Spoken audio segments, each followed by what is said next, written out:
What's going on, everybody there in YouTube world? My name is Imagination War X, and today I'm going to be reading a story that I have personally am doing and still going to be doing for a while. Wow. This story is called The Next Hero Raised by Villains. What it is basically if the League actually found a child and decided to raise it as own and decided to just gave up being villains and to become vigilantes. And if you guys want to make sure to hear the next part of the story, hit that like button, hit that subscribe button to join the Imagination Warrior crew, and also hit the little bell and share this with your friends. All right. Chapter 1. The Next Hero Raised by Villains. This is my first story, so if there's any mistakes or error suggestions, let me know, and I will fix them for the record. And I don't own My Hero Academia. They are owned by Horikoshi, except for my original character and his quirk. And this is taking place actually before Class 1A starts. And you guys can tell me how to add chapters, please, and thank you. Because the League of Villains is actually very big, but they're not like a major threat. Say I would say like a medium gang threat right now at the beginning. And this is actually taking place before Class 1A starts class. So I'm making my original character like say probably gonna be like around 6. That way he in the near future. And I say everyone right now is like I say probably either at like 3 or 4 years old. Really depends. All right. Anyway, enough of that. Let's get to the story. Chapter 1. Cruise Toga. March 11th, 2030-04. It all started on a dark, rainy night, with all the noise from all the people, cars, and trains moving. No one heard the sounds of a newborn infant screaming at the top of its little lungs and crying like a river, waiting for its mother or father to come and comfort it. And it's coming from an old house, abandoned house. But the cries alert a young, repentant, fair-skinned girl. She has slightly inherited bright eyes with slits somewhat resembling those of a cat. And her wide mouth is rather feline and has an upper and lower canine are more pointed and longer than the rest of her teeth, giving her more like a vampire-like appearance. Her hair is pale, dirty ash blonde and is styled with 2 messy buns with numerous wide strands sticking out of all the angles. From their centers and wears fastened a straight finger and 2 lying bands to frame her head. The girl's outfit consists of a fufu, which is a collar, both the skirt and the skirt and the shirt, dark blue with a double white trim, which is a red scarf that she ties loosely below. Over this, she wears a oversized beige cardigan with a rather long hem and cuffs and pockets on the inside. That way she held several trinkets on either keychain or a cell phone strap. She sports knee-length black socks and dark brown dress shoes with thick heels, the same as the outdoor uniform students traditionally wear in schools. This is the villain Himiko. This is Himiko Toga, and she was coming back from a mission that she was sent. She had just done before she heard the cry. When she was passing by the old abandoned house, she heard the piercing sounds of an infant crying for its parents. So, she was rather curious and decided to investigate. What was the source of the crying? As she moved through the old abandoned house, she looked around and saw it was a very old one. Walls were painted. The paint of the walls was completely destroyed. Floors were destroyed. Holes in the roof. Roof. Roof. Roof. While she was still listening listening to the source of the crying, while she was moving, she went some old rickety old stairs and went into a room with what appears to have no door attached to it, broken windows, a hole in the wall, with moonlight shining on a crib, an old abandoned old crib.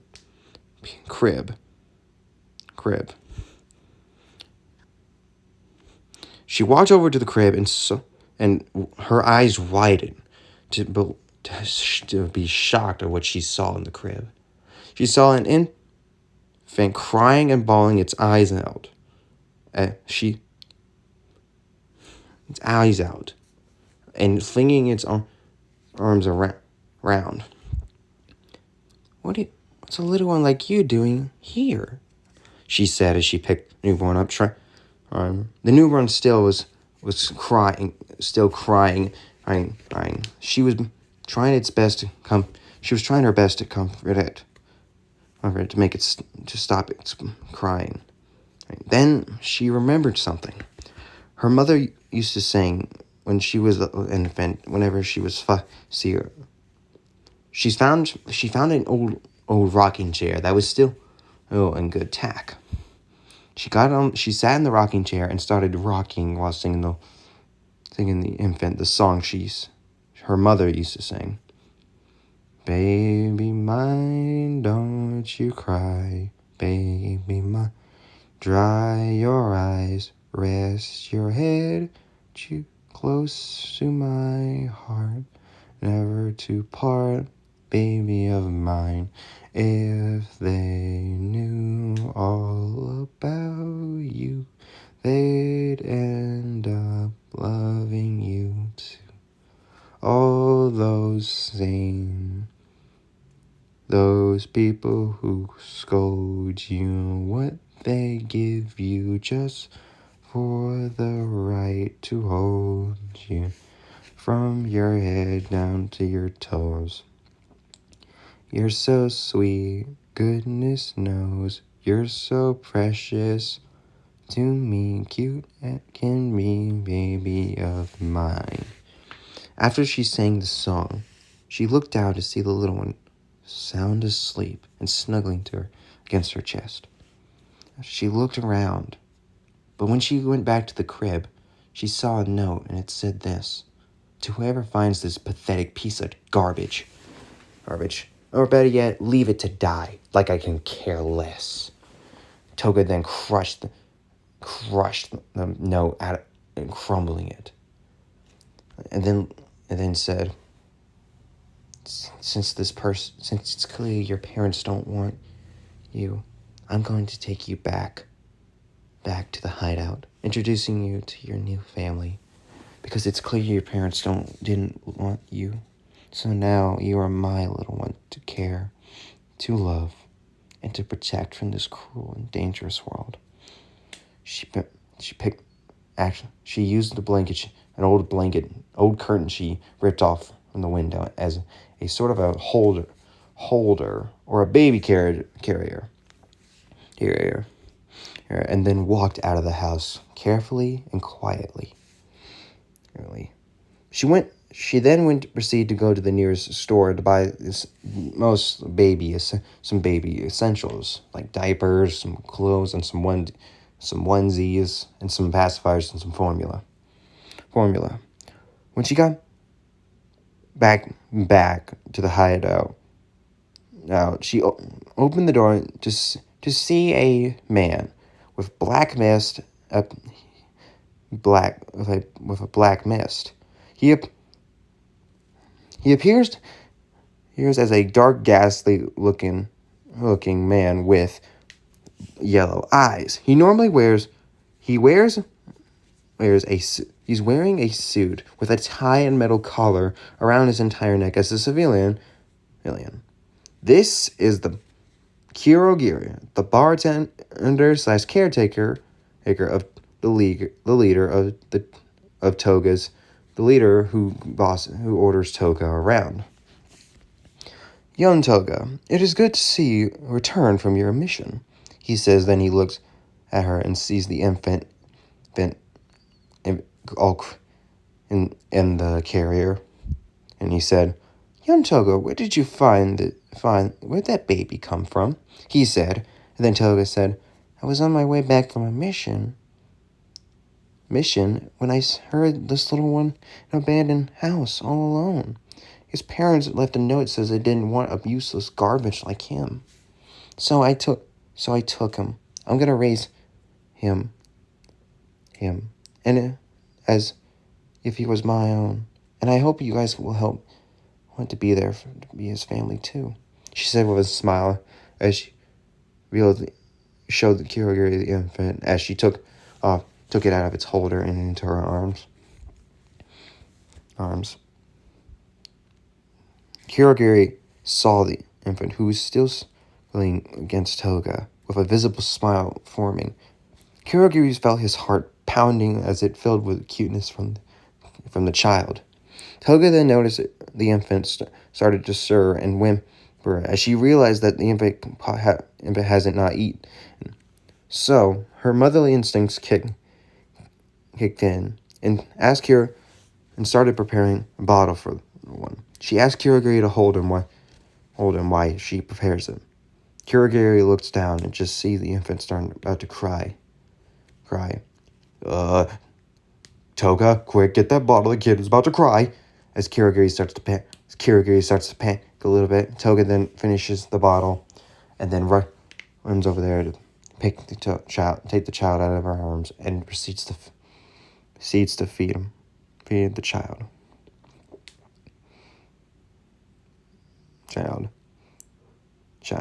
After she started to feed the baby, one of the other members entered the room. Everyone looked and saw a young man with black hair, blue eyes, staples, and scars all over his face, while wearing a jet black leather jacket and black pants.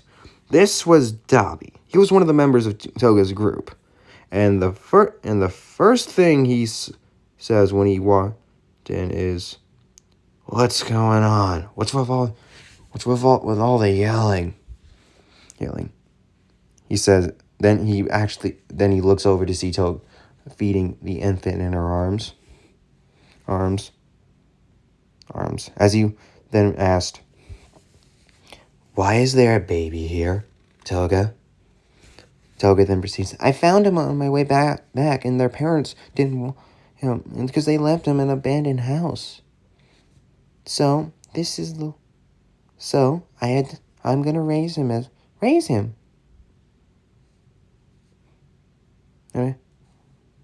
him.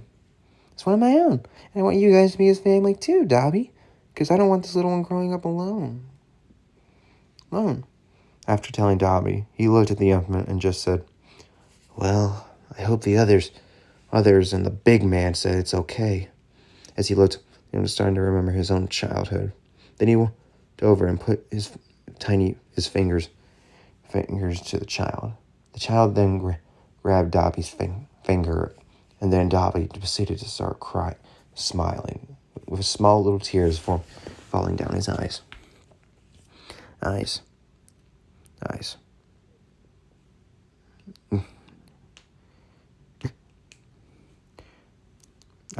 Here, they know the child was back to sleep, and then starting to go back to sleep. So, as they were having fun, as Toga, Dabi, and Kurogiri were all giggling and laughing and awing as the adorable little beings slept. Another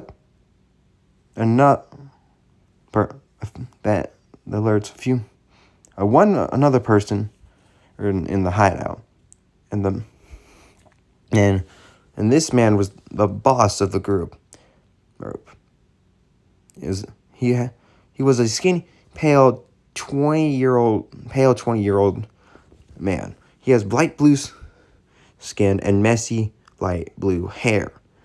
His lips are chapped and dry, with a scar on the left of his lip, with a mole on his right.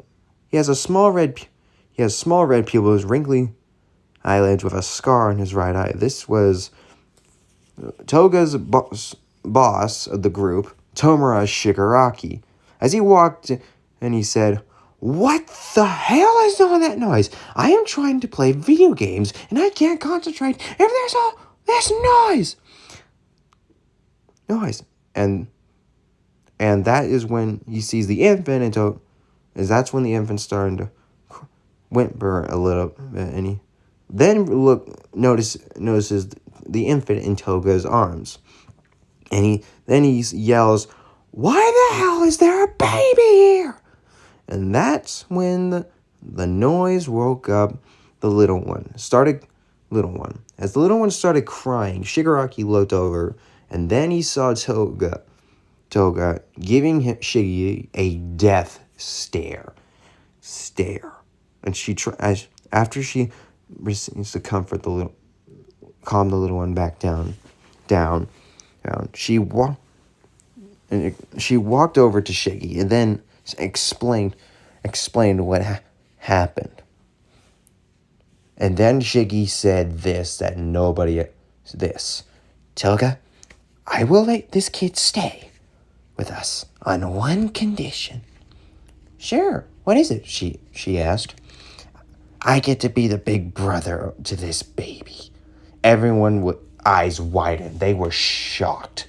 They shocked that what Shigaraki said. Then Toga said excitedly, Of course you can. Shiggy and Dobby can be too the big brother to this little guy, this little one." Then Shiggy and Dobby looked over each other and both nodded in agreement. And then Shiggy asked, "Well, what's the gender of the infant, a boy or a girl?" Toga then went to go. Toga checked, and it was a little boy. It was a little boy. She said to them, "It's a beautiful baby boy." "Well, since he's staying with us, anyone got a name for this little guy?" How about Cruz Toga?" They all look at Toga as Shiggy suggested the name, and she looked at the baby who was drifting off to sleep, then said, "I like that, Cruz Toga. It's got a nice ring to it." "Use your name now, my son. That's your name, my son." Well, Kirigiri, they all smiled at what Toga said. Then Kirigiri said, "Well, it's getting pretty late. It is getting late. And I'm pretty sure I think we all should get some sleep. And let young Cruz, Master Cruz, get some well-deserved rest." Everyone agreed. Then everyone went straight to the rooms as they said, "Good night. Good night, Shiggy. Good night, Dobby. Good night, Toga. Good night, Shiggy. Night, Shiggy. Night, Cruz. Night, little bro." As both Shiggy and Dobby went into their room. Toga entered her room. She proceeded to lay Cruz on the bed. While she was getting dressed in her normal nightgown. Cruz. She then dressed up Cruz in a little bit of a dragon onesie with blue flames all over it. And then she got in the bed with her son, pulling the blankets over him with her arms around him, and said, "Good night, my son. Just let you know, your new family will always be there for you and love you." She then kissed him on the cheek. End of chapter 1. Wow, that is a long time that I've ever recorded. So what do you guys think of the story? And if you guys actually give me some ideas, because I actually know what the kid's quirk is, but I ain't spoiling it, because I'm going to be that evil. Well then everybody, this has been Imagination Warrior X signing X, and if you guys want to continue finding out what happens in the next chapter, hit the like button, hit the subscribe button to join the Imagination Warrior warrior crew. And then I will see you on the flip side.